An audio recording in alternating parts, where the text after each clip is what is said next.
The following podcast is an exclusive presentation of Project Entertainment Network. Thank you for coming to the Project Entertainment Network store. Please place your order. A good choice. A t-shirt for the horror show with Brian Keene. Amanda Method coffee mug. There's more. A Necrocastic on hoodie. That's sharp. But why on earth would you want Bizong leggings? Wait. Are you Mr. Frank? The Project Entertainment Network store, stacked with goodies from all your favorite podcasts. T-shirts, hoodies, mugs and more. www.projectentertainmentnetwork.com. There shall come a podcast. A podcast like no other.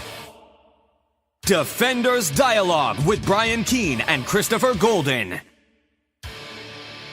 Marvel Comics' original superhero non-team convenes once again. The Incredible Hulk, the Savage Submariner, the Master of the Mystic Arts, Doctor Strange, and a dynamic supporting cast of Marvel superheroes battle against evil as the Defenders. Without further ado, true believers, here's your hosts, Brian Keene and Christopher Golden. Excelsior! And welcome back once again, true believers, to Defenders Dialogue. I'm Brian Keene, along with the sexy voice, Christopher Golden. And this is my sexy voice this week, Brian, because I have terrible allergies, and I've been taking allergy medication, and it does not seem to be making a dent. So you get my sexy voice this morning. You know what will make a dent? What's Talking about the Defenders. Excelsior to that! Excelsior to that. Now, Chris, you're apologizing to the audience for your allergy voice. I'm apologizing because in addition to the normal chaos here, two cats running around, Mary San Giovanni bustling about, we also have a dog this week. We are babysitting a dog. Right now, although the listening audience can't see it, the dog is desperately trying to communicate to Mary that it needs to go outside and go potty, and she is ignoring its efforts. So, unfortunately, I apologize, audience. The dog would like to go outside and potty. To be fair, the dog has also ignored Mary's efforts to teach it to make her tea. It has. It seems only right that Mary ignore the dog's pleas to go out and go to the bathroom. All right. Well, while all that's taken care of, let's talk about the new Defenders. They were covering issues 138 and 139. I think it's really interesting that we finally, not finally, but we've gotten down to the point that we are doing what you initially wanted us to do with this show, which is to do about 2 issues an episode. We have. But there's a lot going on right now and a lot to talk about, and I can't wait to get Peter Gillis on this show. Also, by the way, I did get the collection of the most recent Defenders that Marvel had published. So maybe at the end of this we can discuss that. And I want to point out that in current issues of the Avengers, Prince Namor has formed the Defenders of the Deep. Really? And they're basically, it's he's formed his own supergroup to defend the deep to basically evict all humans from the ocean. So who was on the team if there's no humans allowed? The team includes the mutated tiger shark. It includes Orca. It includes Echidna, the mother of monsters, and a bunch of other fucked up characters, including some piranha men. And it includes an upcoming, yet to be discussed member of the Defenders, Brian. Who's that? Andromeda. No kidding. Who we will discuss in coming up. But yes, yeah. Andromeda has been appearing in recent issues of the Avengers as a member of Defenders of the Deep. And once again, it's that thing where Namor is not wrong. I mean, he's completely right in his attitude toward humans, but he's just a fucking asshole. So, what? Good for Namor. Good for him. Yeah, I'm with you. He doesn't just come when Doctor Strange snaps his fingers anymore. He's got his own team of defenders going. That's right. And I would read that comic. I would too.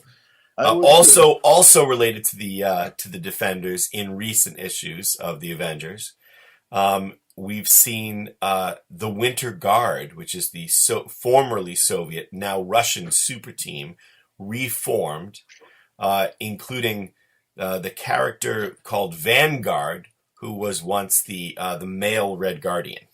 Right. So, in any case, but no word on Tanya Belinsky, huh? No mention of Tanya Belinsky thus far that I've encountered. But and not Sergei, aka the Presence. No.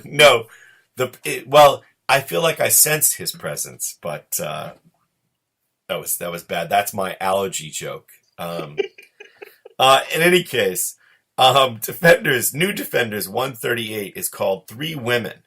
It is once again written by Peter B. Gillis, illustrated by Don Perlin and Kim DeMulder. Brian, we pick up directly in the aftermath of the previous issue. By the way, the three women of the title appear to be Moondragon, Cloud, and Candy Southern. That's right. And that third choice is very odd, seeing as how so far we've seen her as very capable and very smart, but so far she's basically been portrayed as, nothing more than Angel's girlfriend. Right. Correct. Although, interestingly, Candy Southern, I believe, has her own giant business. I mean, she's like, isn't she the CEO of her own corporation? Is. She's like a female Tony Stark. There you go. Yeah. So in any case, we begin with the aftermath of the last issue. Isaac Christians has lost a hand. He's passed out and recovering. The hand is the wrist is bandaged. And the sorcerer, who was defeated in the last issue, is on the run, basically. Right.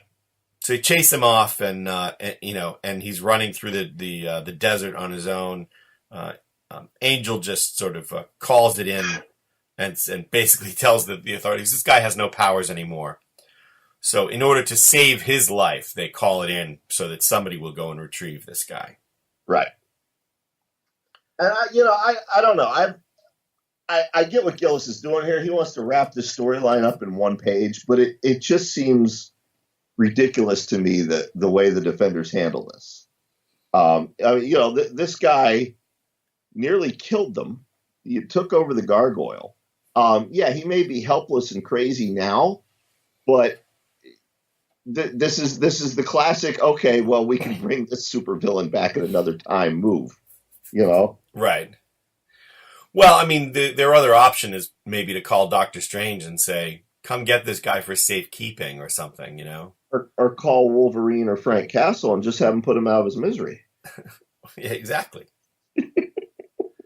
Anyway, let's get to the meat of the story. Beast has had enough of Moondragon. He's had enough of her nonsense, and he calls her on it. He says, I want an answer on this, Moondragon. I want it straight, and I want it now. Have you or have you not been trying to manipulate our minds in the past few months? Well, and he also brings up the suggestion that she's evil, that right. Isaac saw into her soul in the last issue, some evil, and Isaac wouldn't allow Moondragon to help him because he didn't want to unleash her evil into the world. Now, Cloud, currently male, leaps to her defense. Now, just a reminder, folks, that even though Cloud has professed love for Moondragon, Cloud is a minor here. I mean, I'm not sure exactly how old Cloud is supposed to be, but definitely not more than 16, 17. Something like that, yeah. So there's an argument about that. And Cloud assures Moondragon that he does not believe that she is evil, gives her a kiss on the cheek. Moondragon dismisses him. Leave me, child, I must think. That's right. And then I couldn't help thinking of you, Brian, as the Defenders return to their mountaintop eyrie in the New Mexico mountains. Well, that's right. I like this. They show up and they are confronted by an old friend, a founding member of the team, the Hulk. Well, not only that, but it's the Hulk with a giant shotgun. That's right. Which, I've never known the Hulk to have to use a gun. And he tells them, he says, all right, intruders, this is the private property of my friends, the Defenders. And if you don't identify yourself in 30 seconds, Hulk will blow you away. Right. And again, the reason I thought of you is because I thought Brian Keene would kill to have this as his home defense system. I basically have this as my home defense system. The Hulk, though?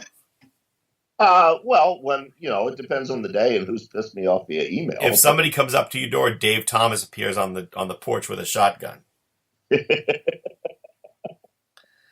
All right. So, they scatter a bit, only to have a ping noise as the Hulk vanishes, and we learned that Candy Southern has had a brand new security system installed in their absence, among other things. And it isn't just the Hulk, Brian. There's a whole selection of past Defenders and friends of the Defenders who can appear in order to frighten people away. Yeah, you can get Namor with an Uzi. You can get Captain America with a 357 handgun. Get Wolverine. Wolverine with his claws. The Thing with what looks like an M50, maybe? I'm not sure. And my favorite, though, with a Tommy gun, Humphrey Bogart. Yes. Randomly, you can get Humphrey Bogart. That was my favorite one. But in any case, they hustle Isaac thanks to Candy Southern again. She's got a whole medical facility now beneath the Airy, and she hustles Isaac off to get checked out. Yep, and what we find out is that, oddly enough, Isaac's going to be fine. There's a polyp at the base of his wrist. Because remember, he got his hand cut off last issue. Yeah. And his hand is apparently regenerating. Yeah, his hand is growing back. Yep. Which we like. By the way, I also want to point out, we left out one other of the manifestations of the security system. Yes, which Galactus is riding on the beast dog, Sassafras. It's Galactus with a giant space gun riding on the back of a giant version of Sassafras. This seems to me something that our friend Tom Snogoski would have. Yes, I think so. What I love in that panel is you have the giant holograph Sassafras, and then you have little Sassafras next to it, like ready to take it on. Yeah. You're barking at it, like, come on. Oh, my. But yeah, Gargoyle, they all gather around him, and, they're glad he's back to normal. And then, the Beast wonders, where's Moondragon? Yeah, and then we see Moondragon ruminating, Brian. Moondragon involved not in the usual meditation that we see, but in a time of unusual reflection. She's really, really spending some time thinking about it. And this is what's interesting about this is, we haven't had a lot of insight into what's really going on in Moondragon because, the writers of this series have wanted us to be suspicious of her. Right. But now we finally reach the moment of truth, literally, where we have Moondragon examining whether or not she actually feels that she is evil, that she's been trying to do good all this time, but she's fighting some evil within, which we're going to learn about very shortly. Yep. We then transition back to sick bay, where the Beast asks Gargoyle. He brings up that right before Gargoyle passed out, he said, "Beware Moondragon," and he wants to know, what did he mean by that?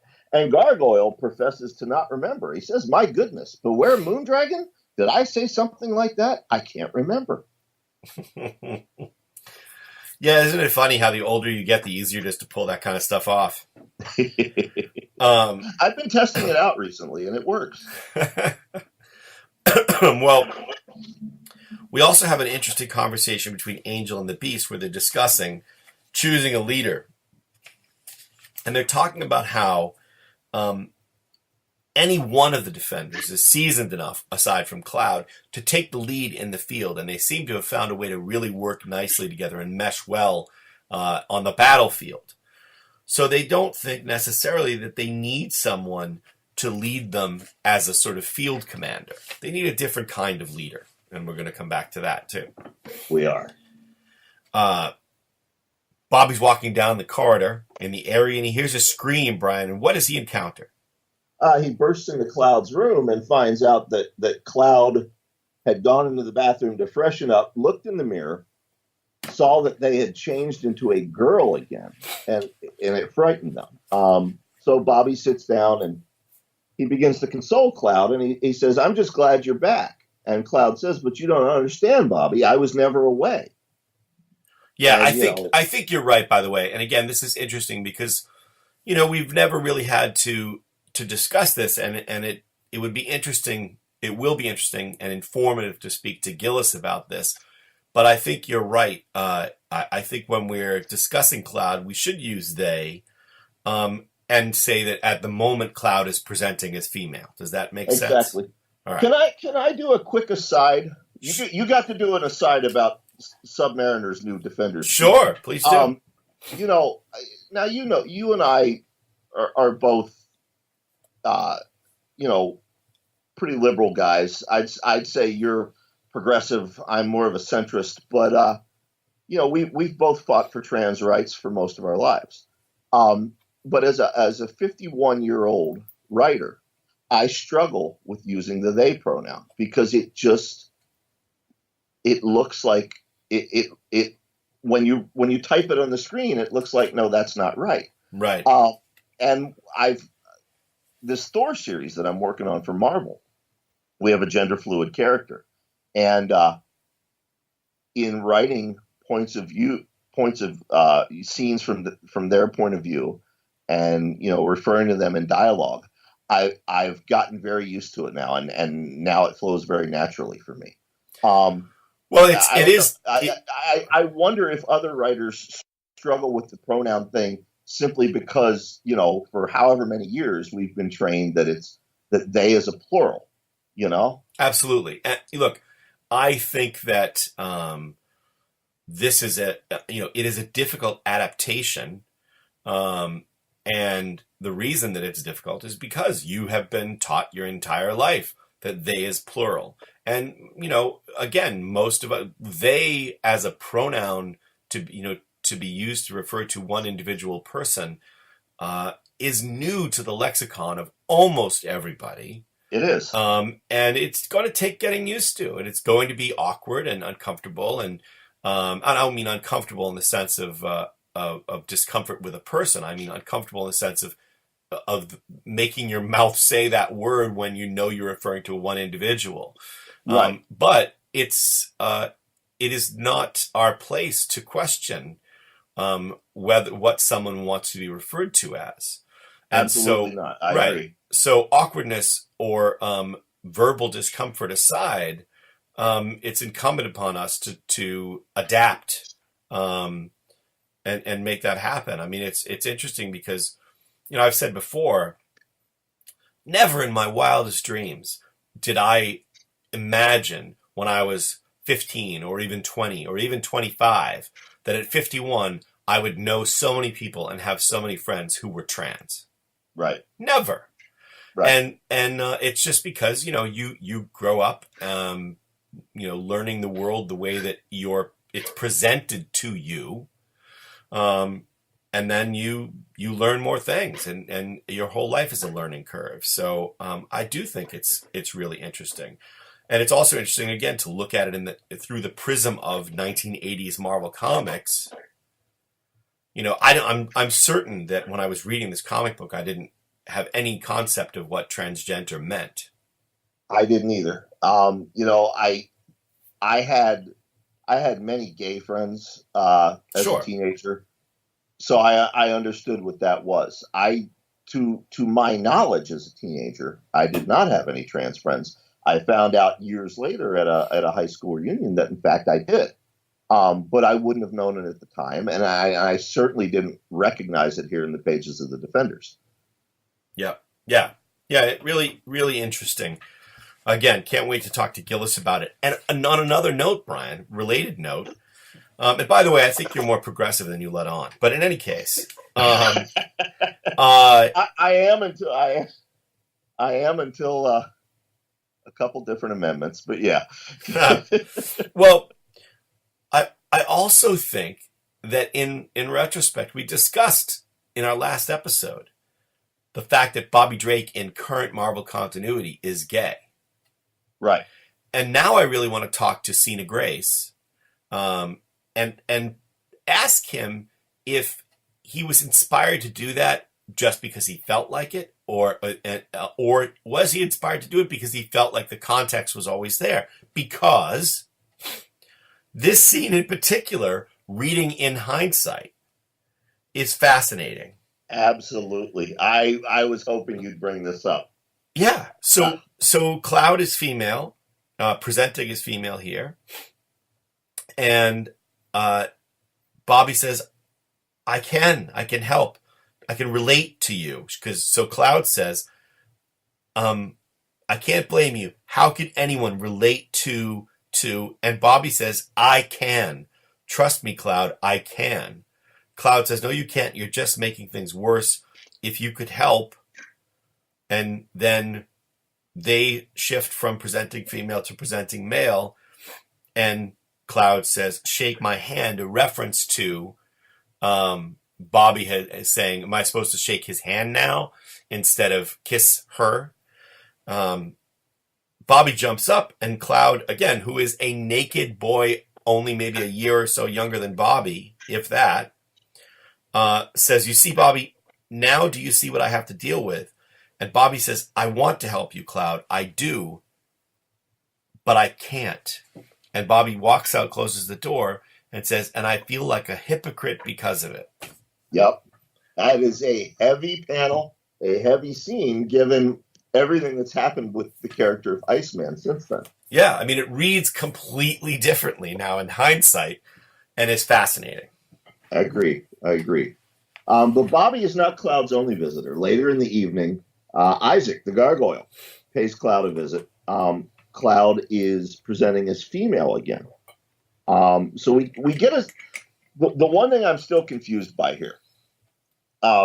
We get scenes where it seems Cloud cannot control the transition, but then we also get scenes where it seems Cloud can control the transition. This is actually the first time, this scene with Bobby and now with Isaac is the first time it seems like they can control the transition. Right. But, Isaac reveals to Cloud that he does, in fact, remember saying, beware Moondragon. But he didn't want to admit that to the other defenders because they're all knuckleheads who would jump to conclusions before they heard the whole story. And then Isaac, goes into what he saw in his mind. Now we're going to dive deep into Marvel Comics history here. I'm going to try to give you the Cliff Notes version for our younger readers or listeners. Basically, you'll remember we've talked about the Eternals before on this show. There was a group of Eternals that lived on Earth. There was another group that lived on the planet Titan. That's where Thanos is from. Moondragon, a.k.a. Heather Douglas, was brought to Titan after the death of her parents. And she grew up under the care of the priests on Titan. She learned the art of mind and body, progressing far beyond her fellow students.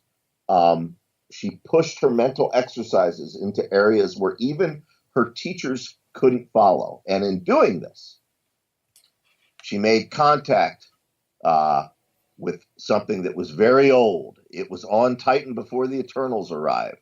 It took credit for the destruction of previous inhabitants. It greeted young Moondragon with a reptilian grace and rapidly began digging into her mind, taking her over, corrupting her. She fought back against this eldritch cosmic horror ripped straight out of an H.P. Lovecraft story. But the thing says to her, he says, I was a force in the cosmos before worlds were made. I have brought whole civilizations low. I am willing to share in that power. And the thing identifies itself as the Dragon of the Moon. Moondragon supposedly casts it out, and shuts the gates of her own mind. Supposedly. Yeah. And yet, it's left a kind of seed in her, so that she feels such pride in having done this and having cast it out that by the time she's quote unquote graduating, essentially from being a teacher to being one of the priests of Titan or priestess of Titan, she chooses her name.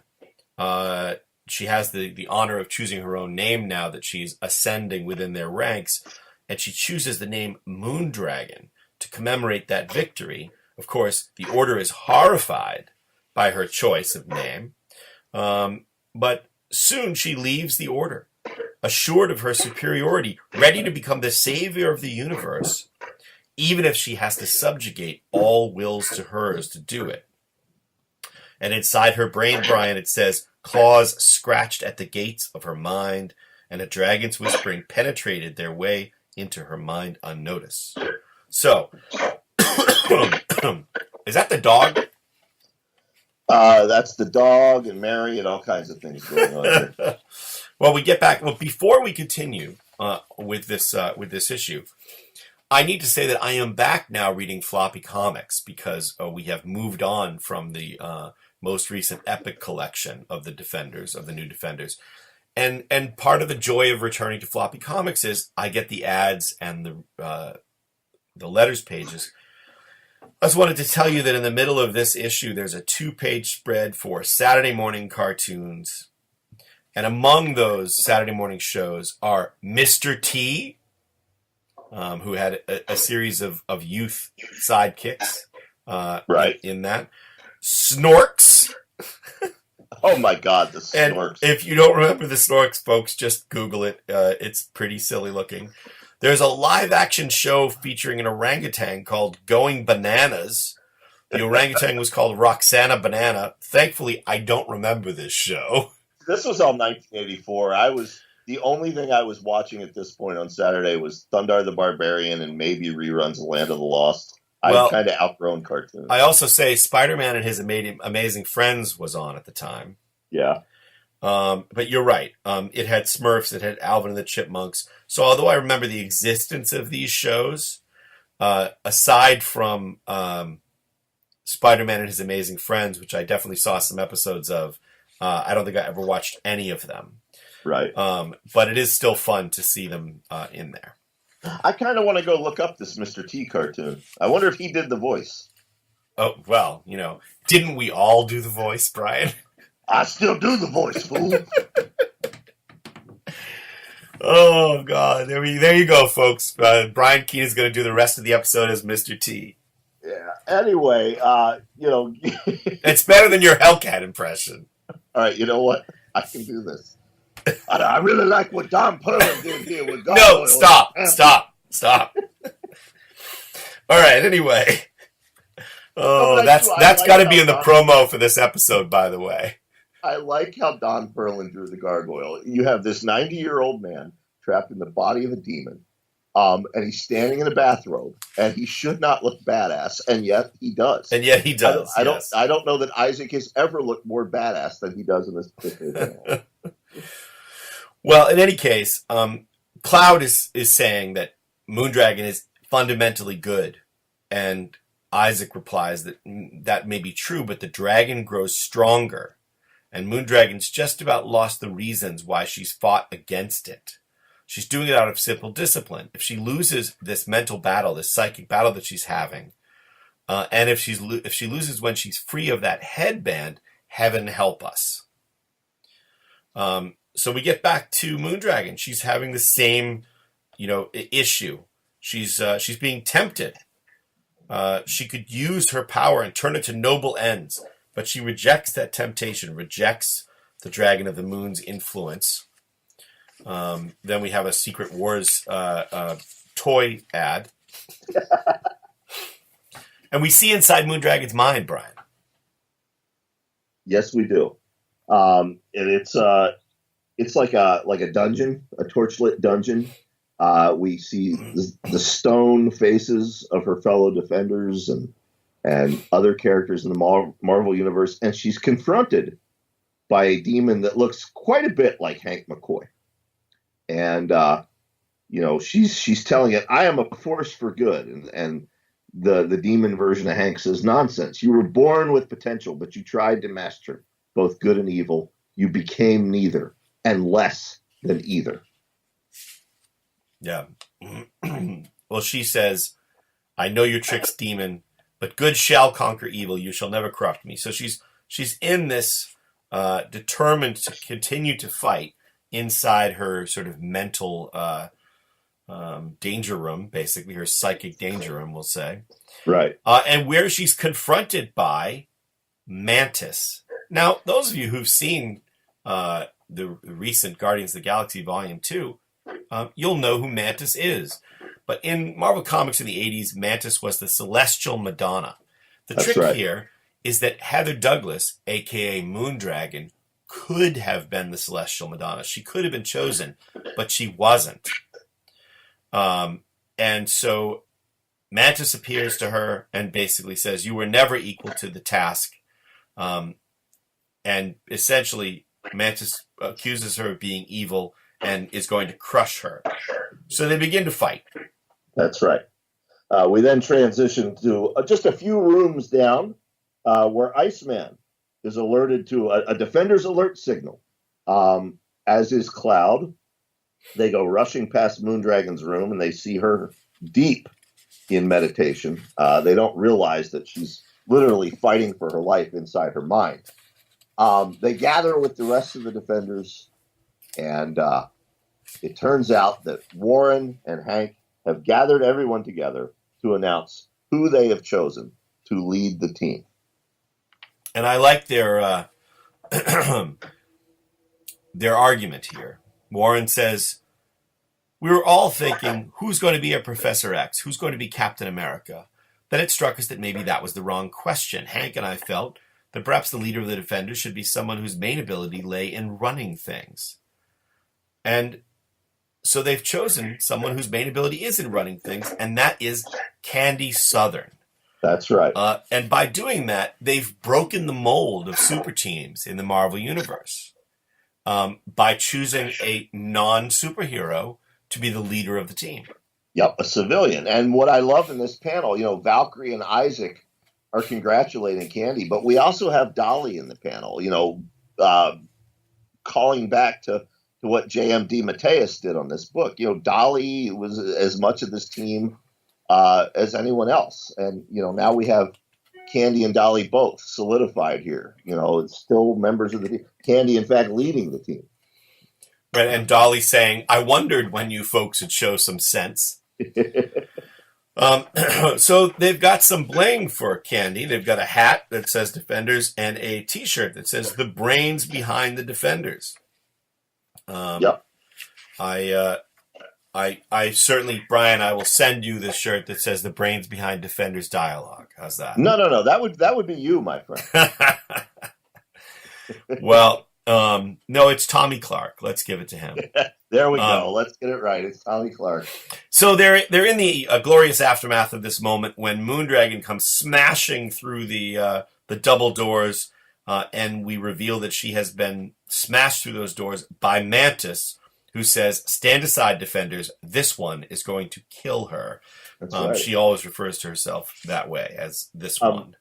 A much more violent Mantis than what we've seen in the Marvel Cinematic Universe. Yes. Yeah. Uncommonly violent for her. Yeah.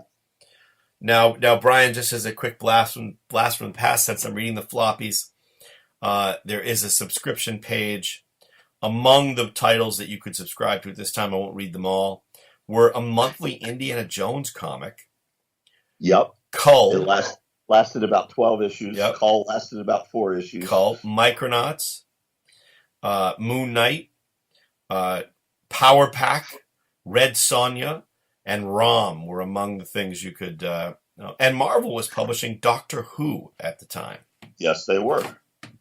I was a big fan of Micronauts and Rom and Moon Knight. In fact, I remember being horrified. They were the first comics in. This is a little bit of comic book history here for for our millennial and Generation Z listeners. They were the first comics. Halfway through their run, they switched over to only being available on the direct market, what was become known as comic book stores. And here in central Pennsylvania, we didn't have comic book stores. Of course, we do now. Everyone does. But and I was aghast. And there was a good year before Geppy finally opened a store in Baltimore, and I made my parents drive me to Baltimore just so I could get back issues of Kazar and Micronauts and Moon Knight. Nice. Yeah. So well, that was, it was worth the ride for sure. It was. So we then transition to Defenders 139, and look at that cover, Chris. It's a fascinating cover, Brian, but especially fascinating for the appearance of a character who may be problematic now, but was one of my absolute favorite characters as a kid. Yeah. And that is Red Wolf. That's right. And it's gorgeous. It's by Chris's frequent collaborator, Mike Mignola. There you go. And I can't read the other signature on that game. He had somebody help him with the art, but I can't read who it is. Yeah, I don't know. That may be somebody who did inks or something. I'm not sure. Geez, I should double check. I wonder if anybody has that cover up for sale, but not that I could afford it. But yeah, and the fascinating thing about it is that Mike has drawn several of these characters only from the back. And I'm sure that's because what he wants us to see are the trolls in the image. Now, they look like they could be demons, they could be trolls, and we will get to that. New Defenders 139 is by the same team, which would be Gillis, Perlin, and Demulder. That's right. And we open with Odin, the king of Asgard, Odin the All-Seeing. Anthony Perkins himself, or no, Anthony Hopkins. Anthony Hopkins, yeah. And Odin is looking in some kind of crystal ball-ish thing. And in it, he sees what's been going on, and he sees what's currently happening with the Defenders. Because, of course, he is focused on Moondragon. He is the one who put that headband on her head to limit her powers and put her in Valkyrie's charge. And we go back to the fight, Brian. Right. Now none of the Defenders, other than the Beast, know who Mantis is. They just see a weird insect woman trying to kill Moondragon. And Valkyrie takes her on, and then Warren joins the fray, and Beast interrupts him and says, listen, this is Mantis. She's an Avenger. She became the Cosmic Madonna, married a tree. And he's not wrong. He's not wrong at all. Now, Mary is in the background looking up. You want to ask, did she marry Groot? Yeah. Chris, who did she marry? Well, that's a difficult question. Yeah. She married the swordsman, but it wasn't the swordsman. I don't know, dude. I can't. It's so convoluted. It is. It's not Groot, though. No, it's basically like the physical manifestation of all of the, I don't know. It's like Swamp Thing, basically, except It looks like the swordsman. Does that make sense? I think we've confused her. I could see it, but I thought Swamp Thing was DC. That's what you were going to say, isn't it? And so I said it's like Swamp Thing. I was thinking, why is she wearing a swamp that looks like a tree that looks like a sword? If the listeners, she said, why is she marrying a tree that looks like a swamp that looks like a tree that looks like the swordsman? Because it was the Bronze Age, baby. That's right. That's all you need to know. Oh my God! All right. Anyway, yeah, Mantis. She makes short work of the Defenders and plows Moondragon into the wall, and Beast realizes that this isn't Mantis. This isn't the Mantis he knows, and he slaps Moondragon awake. And as Moondragon awakes, Mantis disappears. And then Beast rightly basically says, "Can you tell us what the heck is going on?" And she's herself as usual. She's Moondragon. But she says, "This is a private matter. I regret the damage and I'll clean up." But then she collapses, and Candy and Cloud both run to her to try to help her. She won't take their pity. She wants to fight her own battles. Then she says, "You've never believed me, any of you. I've always tried to show that I was above evil, that I could master evil, rise above it and put it down, and yet no one believed me. Not the Eternals of Titan, not the Avengers, not Odin, and not you little people." And then we see Moondragon really break down in front of others for the first time. Because Isaac looks into her soul, and he calls her evil. She says, "What does it take to convince you people? Nothing I ever do is good enough." And she says she hates them all, and she breaks down sobbing. And the defenders are all just like, "Well, shit." Well, and that's what I love about this. All these superpowered characters Yep. are standing there like wet noodles, incapable of, they spend their lives helping people, and yet here's a woman in crisis, sobbing, broken, and they don't know how to comfort her. It's Dolly and Candy and who go over to comfort her, and of course Cloud. Right. I like that. Yeah. Yep. Moondragon excuses herself, and then we cut to days later. Angel is in his underpants on the front deck, spreading his wings in the sunshine, and he goes for a fly around the block, basically. And then something really weird happens, Brian, and presumably we will get an explanation for this at some point. The Angel exhibits a superpower that he never had in the X-Men, and to the best of my knowledge, he's never exhibited again. Well, and maybe it is explained in a subsequent issue, because even Angel points out that this is new and different. So as he's flying, he finds himself in flight beside an eagle. And it says, "They commune together, these two brothers of the wind." And Warren looks at the eagle with a look he does not even give his beloved Candy, and speaks words he does not even say to her. Then he returns to the world of men. And I don't even go there. Don't even go there. Oh, God. How long have we known each other? You knew exactly what I was thinking. Well, I know what you were thinking is that apparently all of the Defenders have a fluid sexuality, and Angel just happens to include birds. I was thinking that would make a wonderful joke, but I would end up saying it wrong, and it would come out hard. Anyway, he goes down and he says to Candy, "You wouldn't believe what this eagle said to me. He said there was a ringing of iron in the earth that threatened the Brotherhood. I'm not sure, but it sounds like danger." And she says, "Warren, I don't know how to tell you this, but you can't talk to eagles. You're not Dr. Doolittle." And he says, and he's rubbing his chin like, that didn't occur to me. He says, "You're right, I can't." What's that, Lassie? Timmy fell down the Yeah, well, that's my favorite part of it is like, he's like, this eagle just told me this. And she's like, "Warren, you can't talk to eagles." And he's like, you're right. That was my favorite part. I just was like, okay. Anyway, so pick it up, Keene. So he decides to go with it. He calls the sheriff of the local town, and the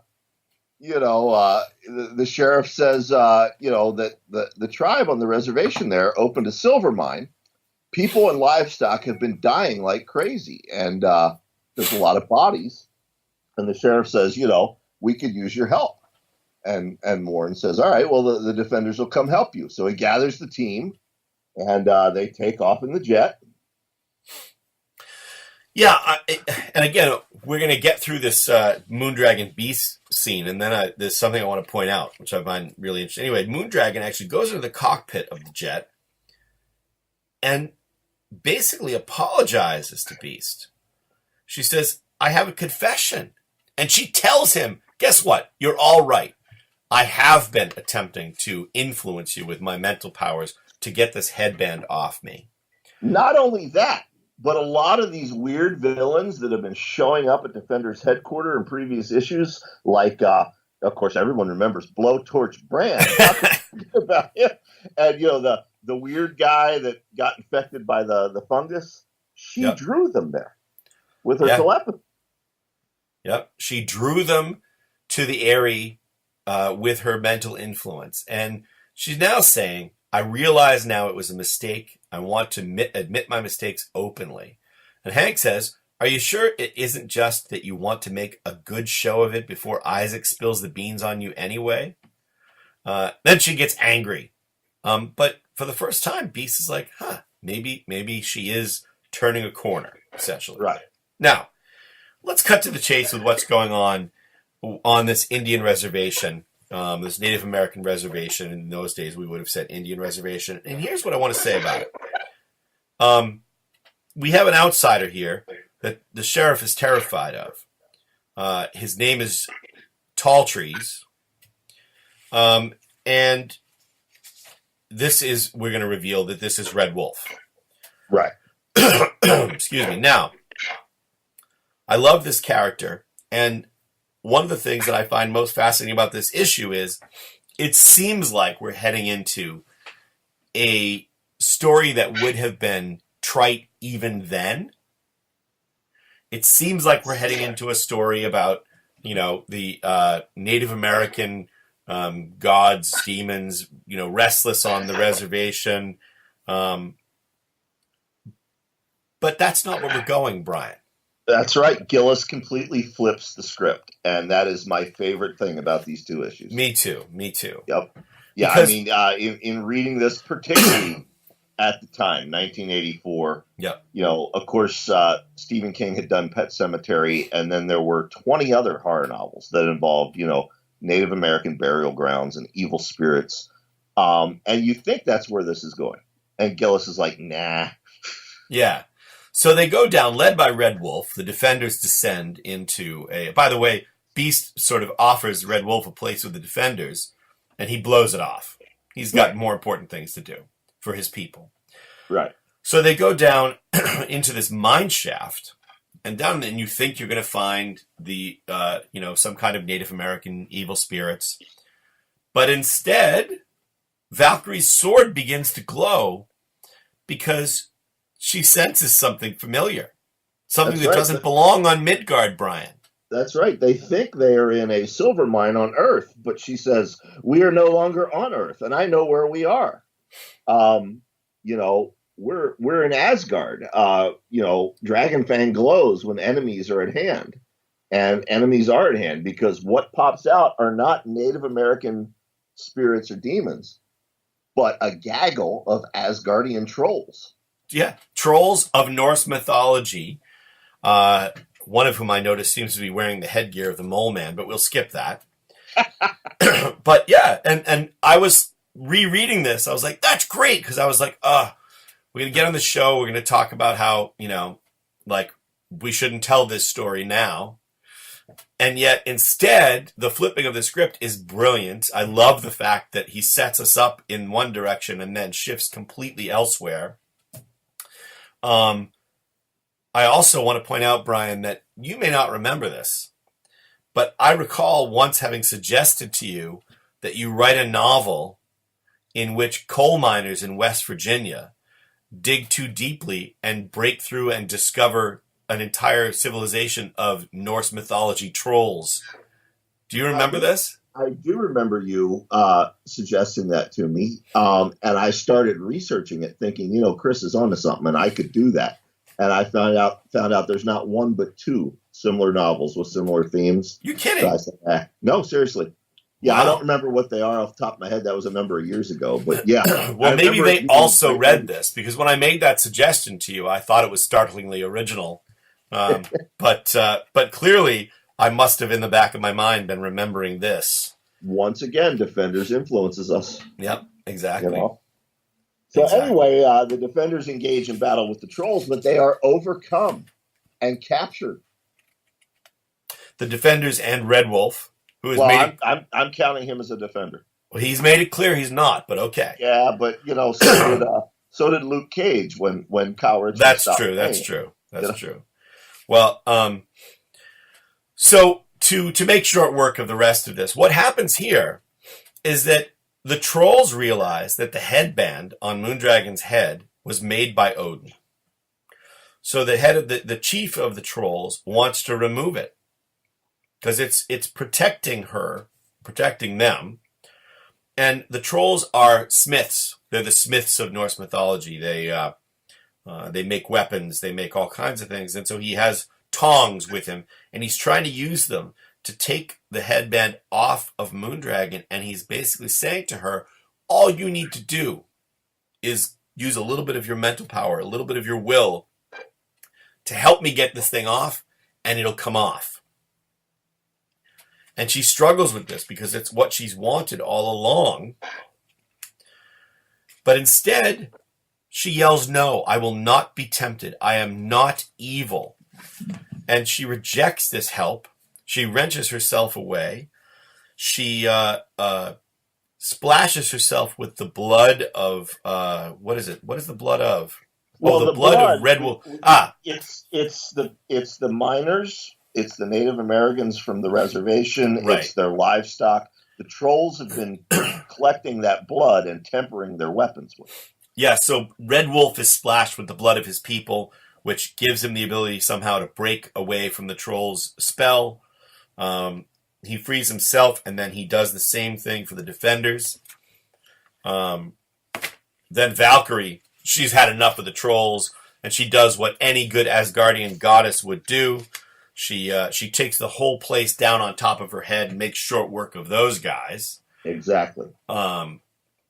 We think she might have been killed again as the other defenders gather outside the cave. And we get the Beast, who's been Moondragon's #1 detractor all along, Brian.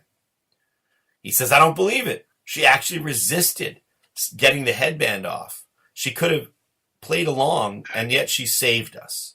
I may have been wrong about her. That's right. And as he comes to this realization, the headband comes off on its own, falls off of Moondragon's head. And Valkyrie explains that she has learned her lesson in humility. This tested her to the core at last, and she prevailed. And Moondragon, in a rare moment of humanity, thanks Hank, the Beast.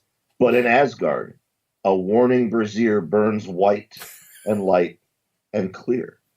I think you mean brazier. Is that how you pronounce it? Well, that's how I pronounce it, only because I want it clear to people that we're not talking about a brazier. Mary's nodding in the background. I always thought it was pronounced the same. But it would be funny if it were a burning brazier. It would be.